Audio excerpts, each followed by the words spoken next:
drawings, because those are still the traditional way that engineers communicate their design information to other engineers or even to customers. So we'll get started with engineering drawings as well today. So the first assembly that we're going to work with is this rotating assembly. It's got some gears on it, it's got a cam, and some universal joints. So we'll see how we can put these together. I have already gotten part of it assembled here. Now, there's nothing new in what I've done here. Okay, all of this was done using standard mates, just like we learned last week. The only thing that might be a little bit different is the location of this plate was done using an offset mate down here by specifying a 10-inch offset between that surface and that surface. But pretty much everything else is just coincident, parallel, or concentric. And at this point, notice the gears, each one of them is free to spin. They're not behaving as gears. And SolidWorks doesn't mind if they overlap or interfere with one another. Okay, so all of this you can do with what we learned last week, just using standard mates. So what I want to do now is create a universal joint between this point up here and this yellow gear down here. Okay, so that way when I spin this handle, there would be a shaft connecting these two points and they would spin. Now, why do we need a universal joint? Why can't I not just connect a rod in there and it'll all work just fine? Anyone know? They'll pass through each other. Okay, they'll pass through each other. So what would happen if I just connect these with a straight rod and turn the handle? What's going to happen to the gear down here? Nothing. Okay, why nothing? Okay, it overlaps with what? Any ideas? Is it the pivotal point that the gear is on already? Okay, yeah, it has to do with the axis of rotation. You all are on the right track. The reason we need a universal joint is because we've got, okay, this handle up here, or this clevis up here is going to spin around its axis like that, and the gear at the bottom is going to spin around its axis like that, but those two are off axis. The axes are not lined up with one another, and that's why we need a universal joint, okay? So the universal joint is, in general, is a way of connecting, of transferring torque between two rotating objects that are off axis from one another. And I think as we build this, that'll make a lot more sense when you see what's happening. But to make the universal joint, there's a couple new parts that I'm going to bring in. One of them is called, let's see, make sure I'm in the right folder. And again, all of these parts are available for you to download on D2L, so you don't have to make any parts of this assembly. I need the U-joint spider, and I need the connecting rod. So I've got both of those selected. I'm going to open. Okay, that's the connecting rod, and that's the spider.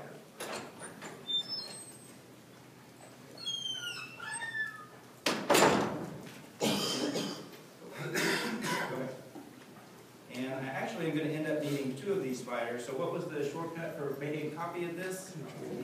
Okay, hold down Control, click, and drag, and that makes a copy. So I'll do the same thing for both of these parts.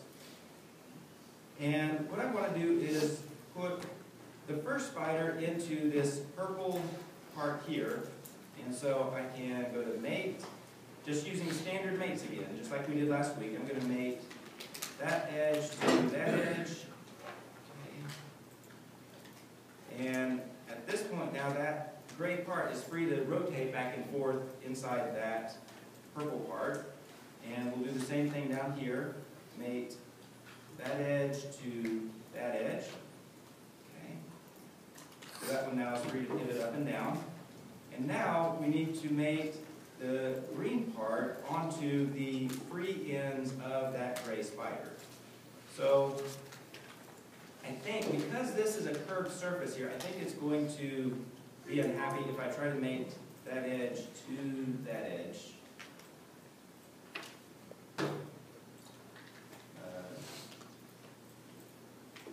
Yeah, it doesn't like me to do that. So it's because that piece is curved. So we can just do that cylindrical surface onto that one, make those coincident. And then what we can do is make this surface and that flat surface, we can make those tangent to one another. Okay, so now at this point, this green rod is free to pivot up and down on the gray spider. Okay, so let's do the same thing down here. We'll make the inside of that cylindrical hole to the free end there.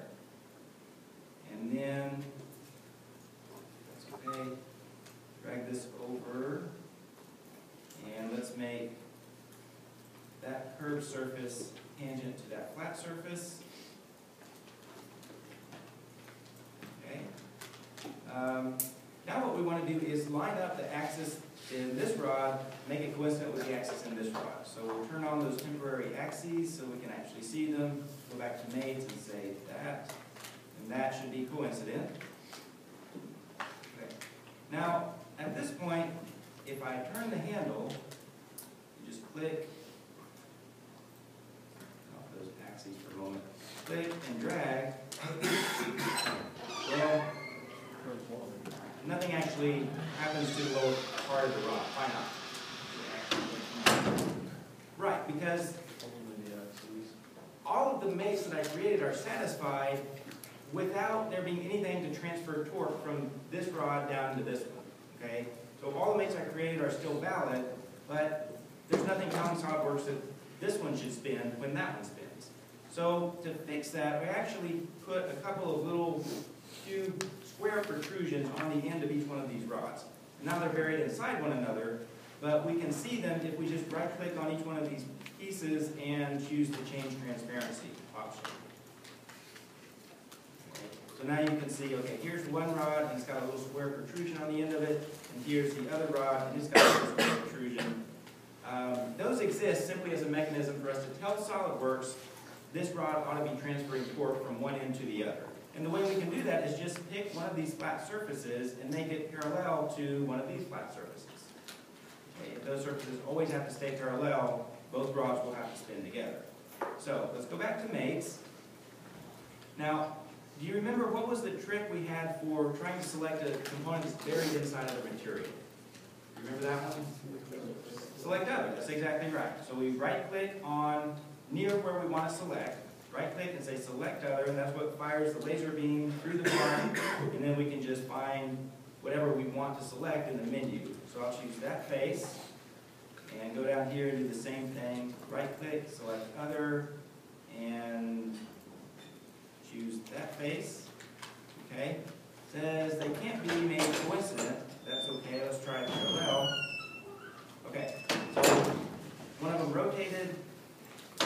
Now, if those surfaces are always going to be parallel, when I turn this handle, that means both halves of the rod have to spin together.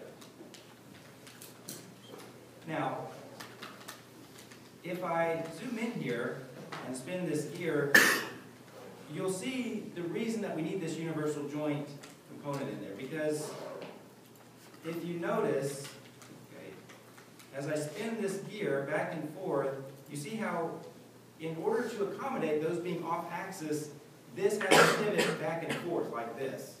Okay? You see that? So that's why if we didn't have this universal joint, the spider with the green part, then it would just lock up the gears and they wouldn't be able to spin when I turn the handle. So that's how we can physically model a universal joint. Now, universal joints are actually very, very common in mechanical assemblies. So SolidWorks has a tool that allows us to mimic that kind of motion without physically modeling all of the components and all of the mates that are required to make it work. So let's bring in one more component. Component, browse. Okay, this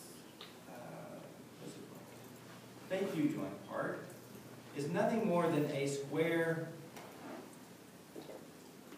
just a simple square rod, okay? What I'm going to do is use a mechanical joint definition, or a mechanical U-joint definition, to treat this simple rod and make it behave just like this U-joint did over here.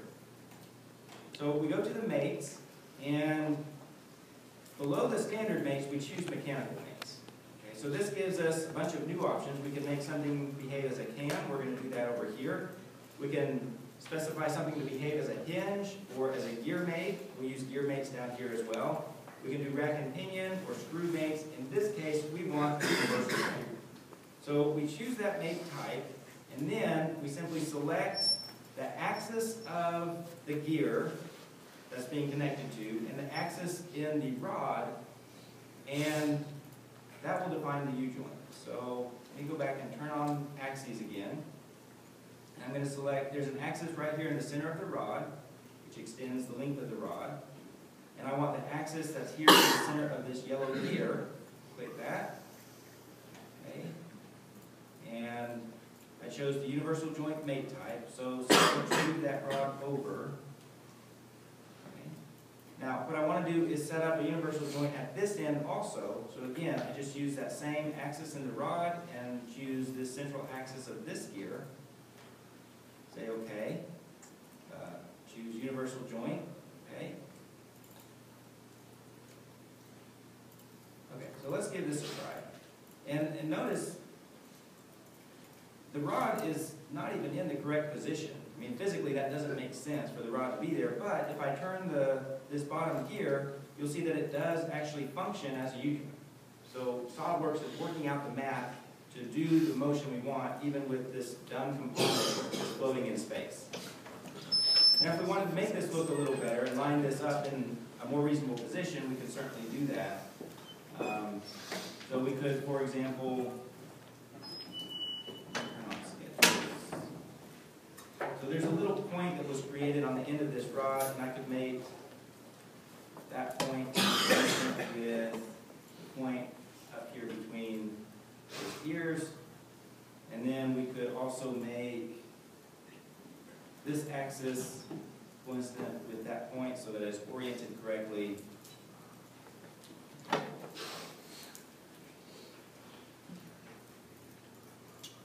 Okay, so now if I spin either one of the gears, you can see the universal joint functions and causes the other one to spin. Now, at this point, it's probably a good time to point out, how do you edit some of these mates? Like, if you realize at this point one of your components is not where it's supposed to be, or it's not behaving the way it's supposed to be, how would you fix that? Well, one way is to look in your model tree and find the mates list. And you can see we've got quite a few mates in this assembly, but if you went through all these mates, you could eventually find the one that's behaving incorrectly. And you could either right-click on it, and you could either edit it, or you could delete it and replace it. Now, suppose though this list has gotten so long that it's just not very practical to look through all the different mates and find the one that's causing you the problem. What you can do is pick the component that's not right, the one that you know needs to be fixed, right-click on it, and go up to one of these buttons here that says View Mates. If you click that button, SolidWorks will hide all of the assembly except components that are mated to that particular part you selected.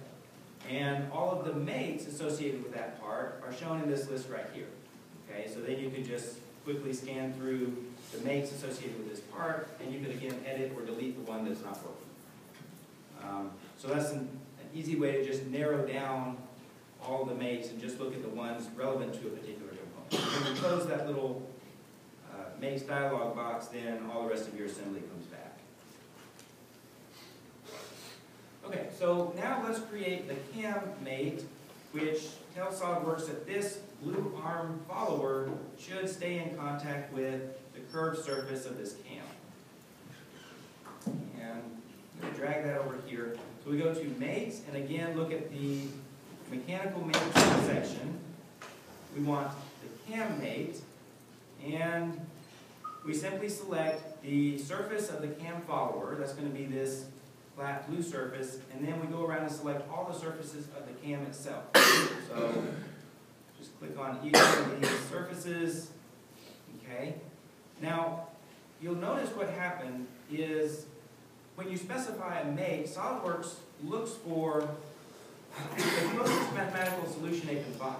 And in this case, if I started this arm way away from the cam, it actually finds a solution that is 180 degrees out of phase from what I actually had in mind.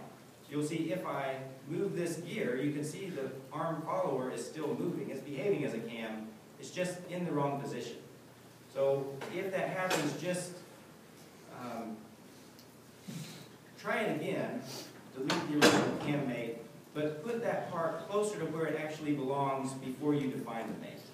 Move it over closer to that gear. Do the same thing.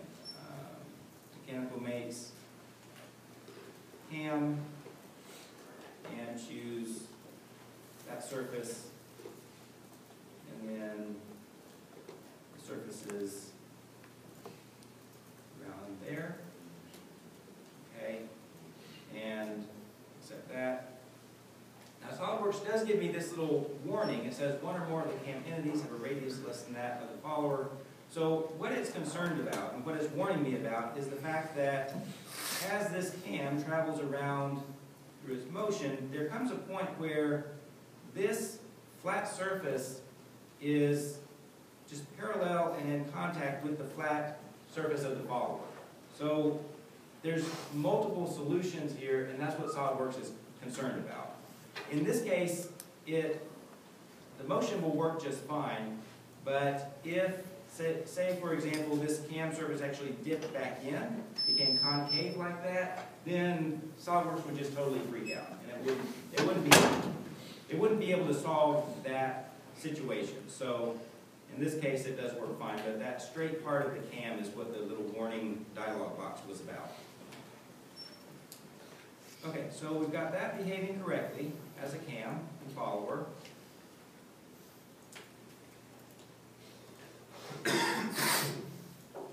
Okay, so I think the last thing that remains here is to set up the gear mates.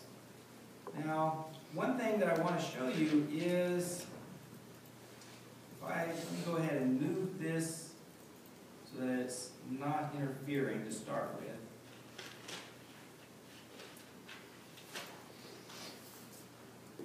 Okay, if I go up to the Move Component button, click on that. By default, you're just moving things with a standard drag, but there is an option that says Physical Dynamics, and if you choose that option, SOLIDWORKS will actually recognize that these are physical, solid pieces of material, and SOLIDWORKS will use physics to determine how they should move.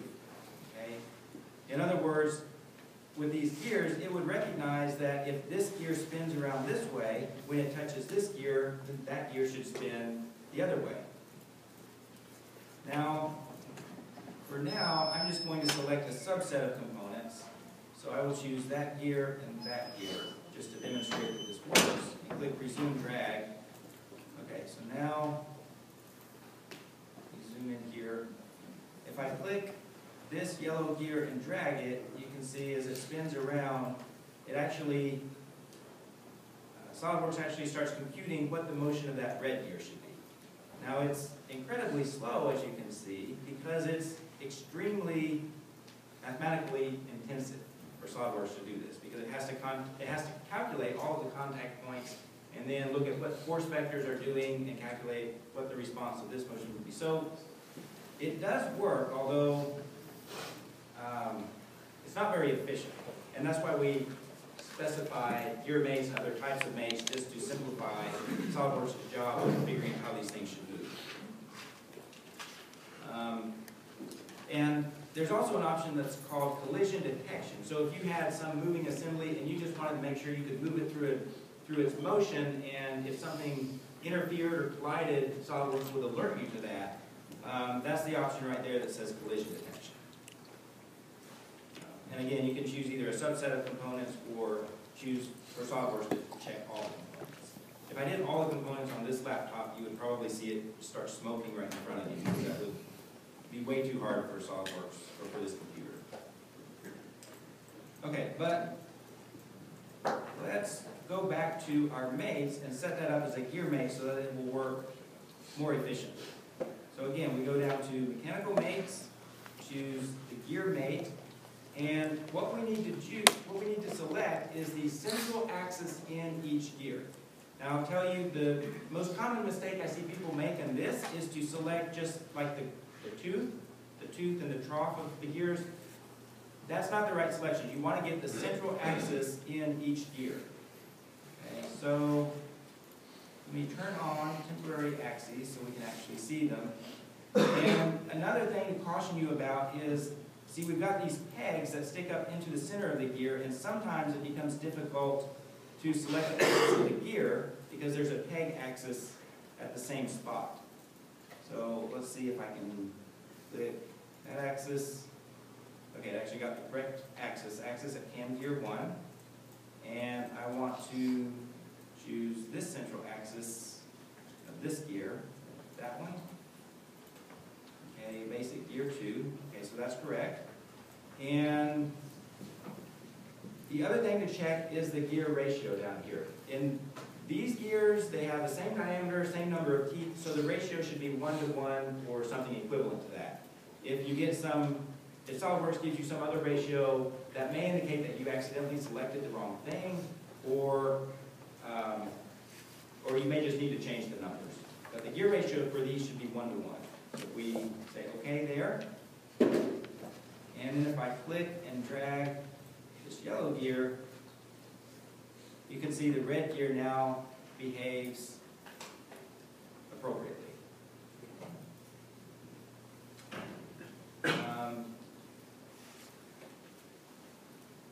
Now, just to prove a point here, I'm going to go ahead and set up this next gear mate and let these two go ahead and interfere like you see there. And I'll show you that SolidWorks doesn't actually care about interfering material when it sets up a gear mate. Another hint that I'll give you, if you have trouble selecting the correct axis, like if it keeps accidentally selecting the peg axis, the easiest way to fix that is just right click on the peg and say hide component, and it'll go away, leaving you just with the axis of the gear. So I'll hide both of those. Okay, so let's go back to mates, mechanical, choose gear mate, and then select that axis and that axis. Ratio is 1-to-1. Okay. So now if I spin this red gear, all the gears behave properly, but again, notice SolidWorks doesn't care that those gears are interfering with one another. Okay. Because it's just using the mathematics of knowing how one gear should spin another one. It's not looking at the physical material.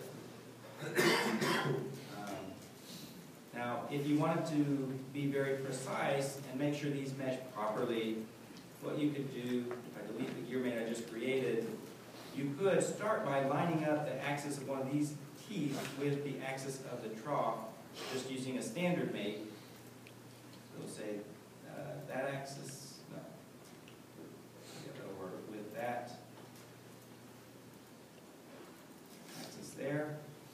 Okay, so make those axes coincident. That puts it in perfectly the right position, and then you actually go down and just delete that mate because you don't want to keep it. You just want that alignment, and then you would go to mechanical mates, gear, and use the axes in those gears.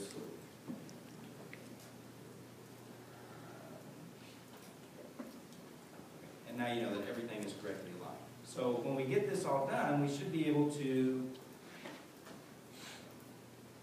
take that handle and spin it, and we can see that the gears function correctly. We can see that the cam moves in and out, and the universal joints function properly. So this is the motion that you should have in your final assembly once you get it all put together. Okay? So then if I was going to submit this for my homework, what do I have to do? Hack and go, right. Remember, you're going to save the assembly the regular way, but then you would always go to File, Hack and Go, and choose to save it to a zip file. And submit that zip file.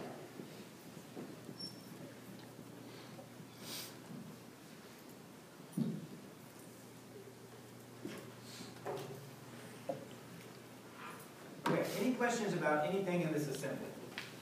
That covered everything in the notes. So when you move the cam, the follower will move. If you move the follower, will the cam move?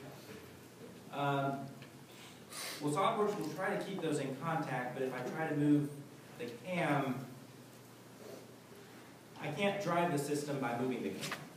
Okay, because SolidWorks is just going to maintain tangency between those two surfaces, and it thinks I'm just trying to break the connection. Good question. Any other questions?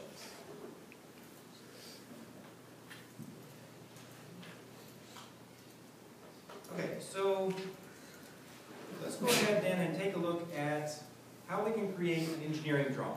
And so we will start a new component or a new part file, or a new file. And this time we've done parts, we've done assemblies. This time we're going to click on drawings. So we say OK. And this is the first decision we have to make. First of all, what's the sheet size? Now, if you only see these A0, A1, these metric sizes, you just need to uncheck this box that says only show standard formats. If you uncheck that box, then you get all the American sizes in inches, like size A is 8.5 by 11, size B is 11 by 17. These are other standard sizes of paper. And of course, you have all the metric sizes as well, further down in the list. So, in this case, we will do A size paper. Let's go ahead and do landscape, which is sideways. If you want a portrait orientation, you've just got that selection there as well. Now, the other thing to notice is this checkbox display sheet format. That's telling SolidWorks whether or not to display the title block, which is this grid down here at the bottom and the line all the way around the page. Most engineering drawings have that in place, but if you just absolutely need the extra room on your paper and that's grid is not something you want, you could turn it off simply by unchecking the sheet format box. And I'll leave it checked for now.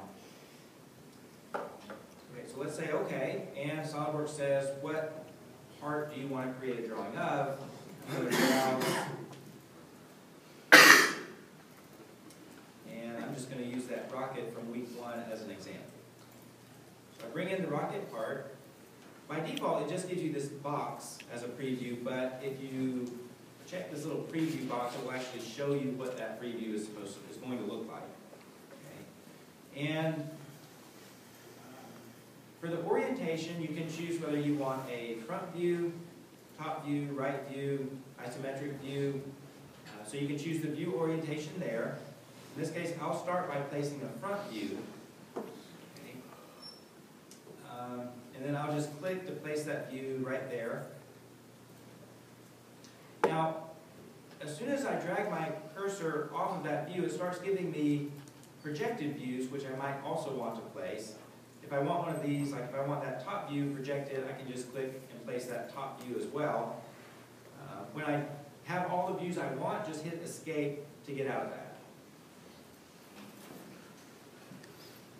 Okay, so we've got the front view and the top view. Let's go ahead and place an isometric view over here. I'm just going to ask if that was at the diagonal, it's isometric. It's a projected view, so it's not necessarily isometric, but if we want an isometric view, okay, so we go back to the View Layout tab, click on the Model View button, and that takes us back to the box, again, that we started with at the beginning of this drawing, where we choose what we want to create a drawing of. Again, I want the rocket.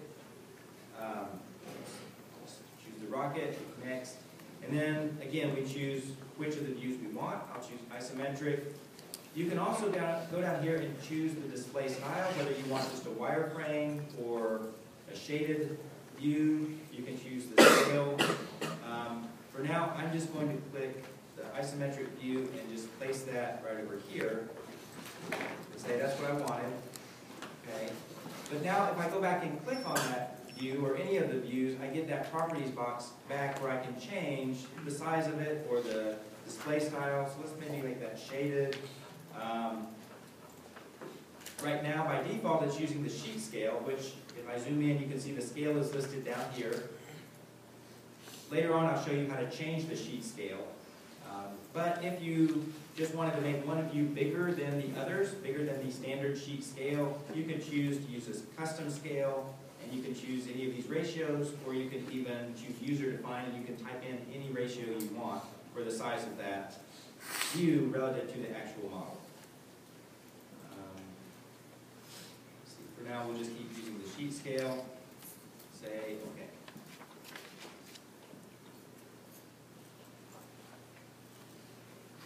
Okay, so suppose now we want to project a view off of this top view that we placed. Well, on the View Layout tab, that's what the Projected View button is for.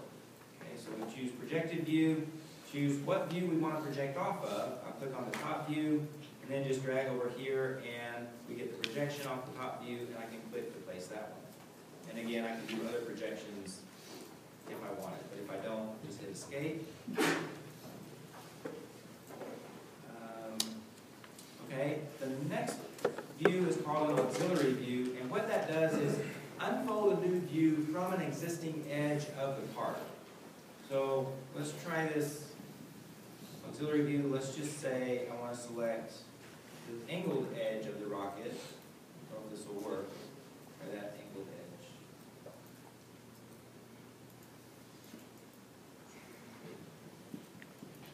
Okay, when I click the right spot, it actually worked. And so that's what a auxiliary view would look like. Now, honestly, there's nothing in this part where it makes sense to produce an auxiliary view. In a couple weeks, we'll have a part where the auxiliary view makes perfect sense, and you'll see why we sometimes want an auxiliary view in our drawing. But, I mean, there's no reason to use an auxiliary view for this particular part. It's just not a good cause for it. But that's how you could create it if you wanted it.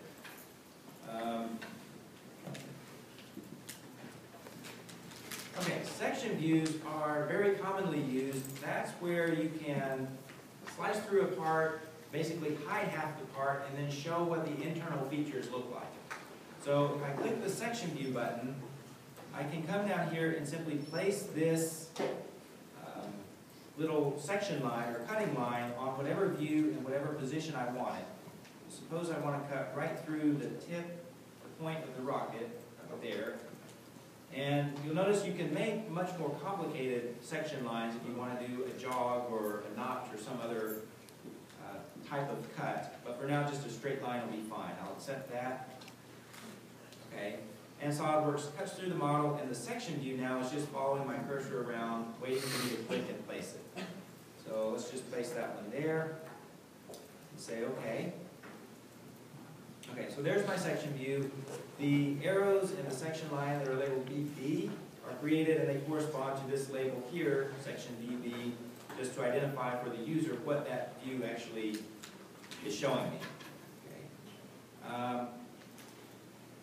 Sometimes, depending on your size of the part, the crosshatch, these diagonal lines may be a little bit too far apart or a little too close together. If you want to modify those, just click on the crosshatch, and you get the properties box over here where you can, let's see, you should be able to scale it up. Yeah, if I increase the scaling factor here, it'll make the crosshatch appear more dense. Now, another thing, this is a good time to point out that SolidWorks is doing me a big favor by keeping proper alignment between these different views.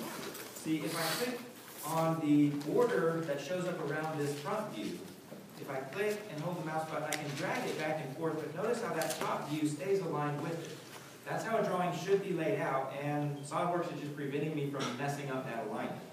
And similarly, if I drag the front view up and down, notice that the section view moves up and down to maintain the proper alignment. So you can reposition your views, but SolidWorks is going to keep them aligned properly. Okay, the next view type is called a detail view. A detail view is something that you've seen before in some of the drawings we've given you, but that's where you just zoom in on a portion of the drawing or a portion of the part in order to show greater detail. So with the detail view button, it wants you to sketch a circle to define the region you're going to zoom in on. So I'll just pick a point down here at the bottom, click, and then drag a circle, and when I get the size of circle I want, I just click to place that, and instantly the detail view is created, and following my cursor around, and I can just click to place that wherever I would like it. Okay? It labels, it identifies that detail view, that circle with the letter C, and the label detail C is automatically created to go along with the detail view. It just shows a scale of 1 to 1, which makes it twice as big as the overall sheet scale. But again, you can click on that view and you can change the scale if you want it to be even larger. You could do 2 to 1. You can make it whatever scale you want. The scale label updates automatically for you. So that's how you can create a detail view.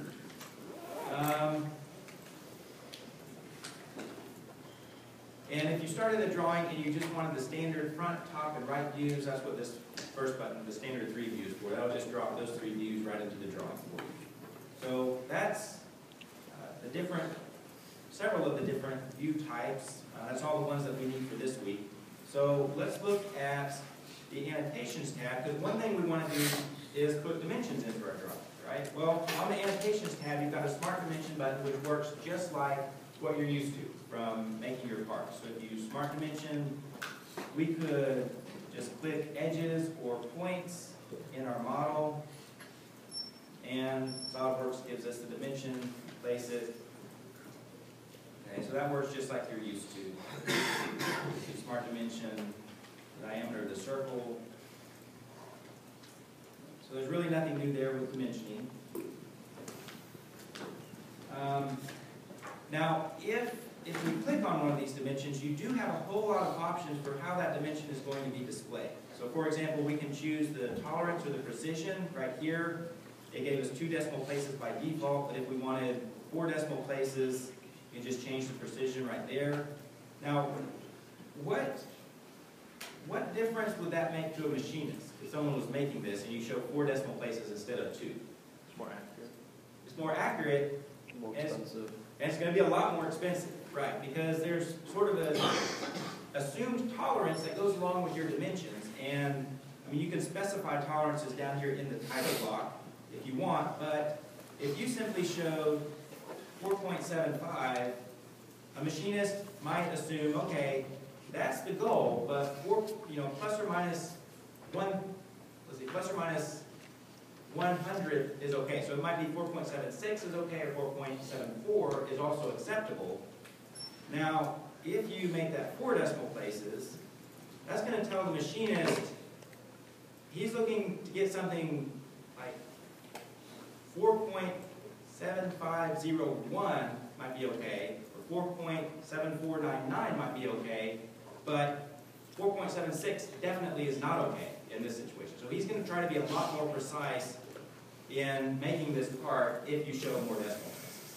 And the more precise the machinist is being, that's going to take more time, which drives the cost of your part way up. So there are standards that exist for defining tolerances and stuff, but bottom line is, when you go to work for a company, just do what your company tells you to.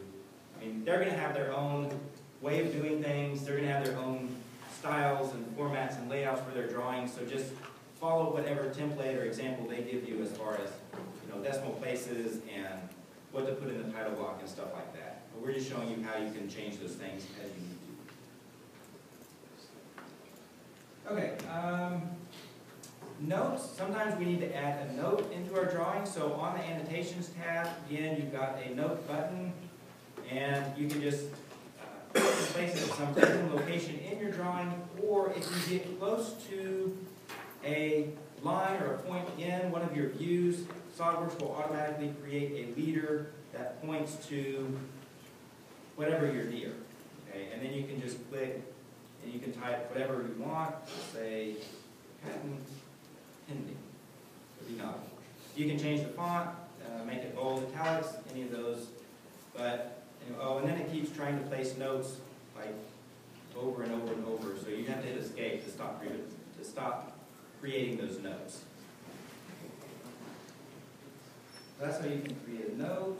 Let's see, another thing For circular, like holes and other circular features, this little plus, the little cross, is what's called a center mark. That's this button right up here. SolidWorks sometimes creates those automatically. That just shows where the center point of that hole is going to be located.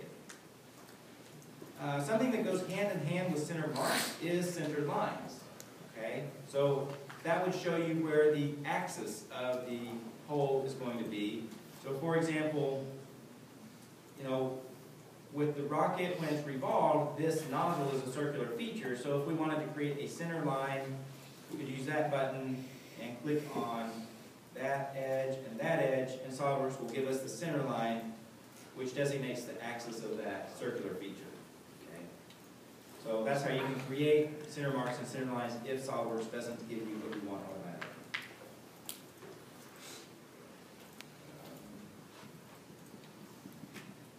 Okay, any questions about any of the stuff that we've laid out so far? How did you do the 3D model? How did we do this one? Yes. Create it just by going to the New Layout tab, go to the Model View, and choose the model that you're creating a view of. Next. And then choose the view that you want right here, the view orientation. So that one was just isometric. Just click that button and then that's how you get it. And if you want to shade it or something like that, you can choose the display style right down here. Okay? Any other questions? Okay. So, okay, I mentioned that I would show you how you can change the overall sheet scale and a few other things about the drawing as a whole. So if you right-click in empty space on the drawing, okay, you can choose properties and that brings up the sheet properties. Now if you accidentally right-click on a drawing view and go to properties, that's going to bring up the view properties, which is different from the sheet properties. So make sure you're in empty space on the drawing, just right-click and go to properties. Okay, so here's the sheet properties, and right here, for example, is where you can change the scale. So let's make it really small, make it 1 to 5. Okay, everything got a lot smaller, the sheet scale changed out here. 1 to 2. You also, if you get your drawing done and realize you made a mistake and you need a lot more room, you need to make it a bigger sheet size, you can change the sheet size right here. Okay, you have the same options that we started the drawing with. You can also change your mind if you want to turn off the sheet format. You can unselect it there, and that title block goes away. Turn that back on. This choice up here is actually very important. First angle versus third angle projections. So, third angle projection is what we use in the United States. We lay out our drawings where we've got a front view, and up above the front view, we place what view? Top view. To the right of the front view, we place what? Right view. Other countries in Europe and Asia and other places will do the opposite of that. So up here at the top, they would place a bottom view. At the right, they would place a left side view. Over here, they would place the right side view. That's what's called the first angle projection. So if you look at a first angle projection, it would just look backwards. But that's standard in other countries. So you have the option right down here if you need to change from first to third angle projection or vice versa. But just remember, if you lay out a drawing and it looks backwards, that may be the culprit. In the United States, we use the third angle projection. Okay, so that's the sheet properties that you may need to work with. Another thing you need to know is how to put information into the title block. So to edit the title block, again, right-click in empty white space on the drawing and choose this option, Edit Sheet Format. That makes all your views go away. The title block turns blue, and this allows you now to edit or type stuff into the title block. So if you wanted to type your name in the title block, just go to the center of the title block, double-click, and you can type whatever text you want. Type your name or anything else. You can fill in any of these blocks in the title block, and when you're done editing the title block, just click this button here to return to your drawing with all the views displayed.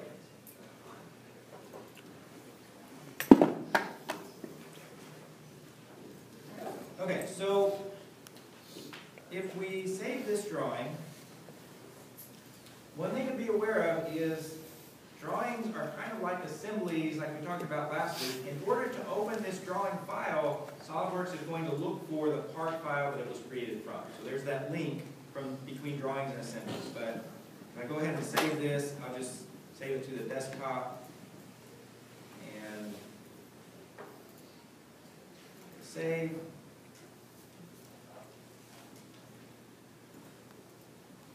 Okay, so here's the rocket.sld.drw. That's the SOLIDWORKS drawing file.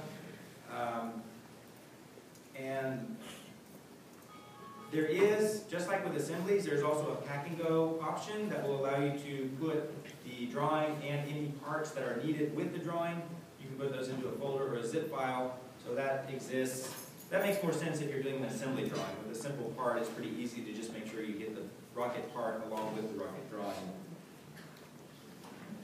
Now, that might seem like a little bit of a disadvantage, but there's one huge advantage that comes from that link between assemblies, drawings, and parts. And that is, if we go back to that rocket, let's see, I don't even have it open. Let's go to,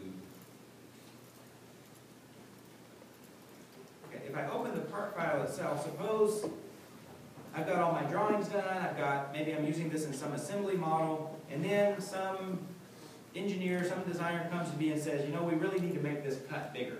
Well, we know how to edit the part. We just double click on it. We can change, let's see, let's just make it 0.2 wide, let's make it 0.5 wide. And if you ever make a change and you don't see your model update, that's what the little red and green stoplight button is for. That tells it to rebuild. It just makes sure all the features are up to date. Okay, so that's the new cut that we want. What's great about our drawings and our assemblies is they will automatically update. So if I just go back to the rocket drawing, notice without making any change to the drawing automatically updated to reflect that change. Okay? And if I had this in an assembly model, the assembly model would do the same thing. Okay? That's where SOLIDWORKS really can be a huge time saver. Because if you were doing this in AutoCAD, honestly, you would spend all of your time laying out all of these different lines and dimensions and arrows and stuff. You would manually lay these things out. And then if your model, your part had to change, you would have to go back and manually re-edit all of these lines and shapes and arrows. And SOLIDWORKS does this all automatically. We spend all of our time learning how to make really good parts, and then, I mean, look at how quickly we laid out a drawing. It was like 20 minutes or so to lay out all these different views and put dimensions on it and title block on it. So in SOLIDWORKS, the drawing process is fairly automated. It's really just a matter of knowing which button to press and where that button is located. Okay, so one thing you need to do for your homework is save this as a PDF. So that's pretty intuitive if you just do a save as. The default is solid drawing, but you just change the file type down here to PDF and save it to the desktop, save, and it will generate that PDF for you. Now we can go back and find it. Here's PDF file, and there you go. So, what questions do you have about any of these drawing features that we looked at? Questions?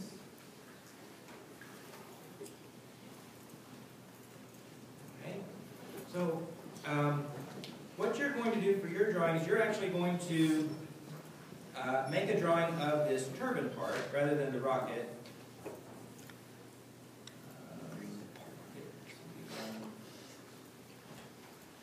So I posted this PDF on D2L. Okay, so what you'll do is use this drawing to make the part. Make the part first, and then use your part file to reproduce the drawing. Now, this part may look complicated, but it's actually not. Let me go ahead and open the file and show you in SOLIDWORKS. That whole part can be made with only 3 features.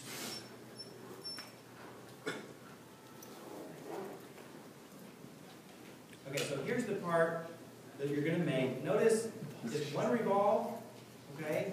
Then you make one extrusion for one tooth, do a circular pattern, and you're done. The only tricky part, the revolve may be a little bit tedious of a sketch. Okay, I mean, there's dimensions and things, but it's not that bad. It's no worse than other stuff that you've already created. It's one spline, a few straight lines, and then some dimensions, and that's it. So honestly, I mean, you could probably do this part in like 20 minutes. And then you saw the drawing will take you about 20 minutes, and so it shouldn't be that bad. But you're going to use your part to reproduce this drawing, and you are going to turn in, let's see if I can get to the right. Okay.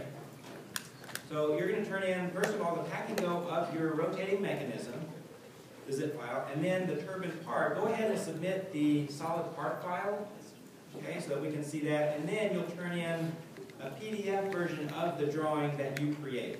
And you're going to want to make sure that you put your name down here in the drawing so that we can tell it's actually your work and not just resubmitting the drawing that was posted on E2L. So make sure you put your name down there in the file.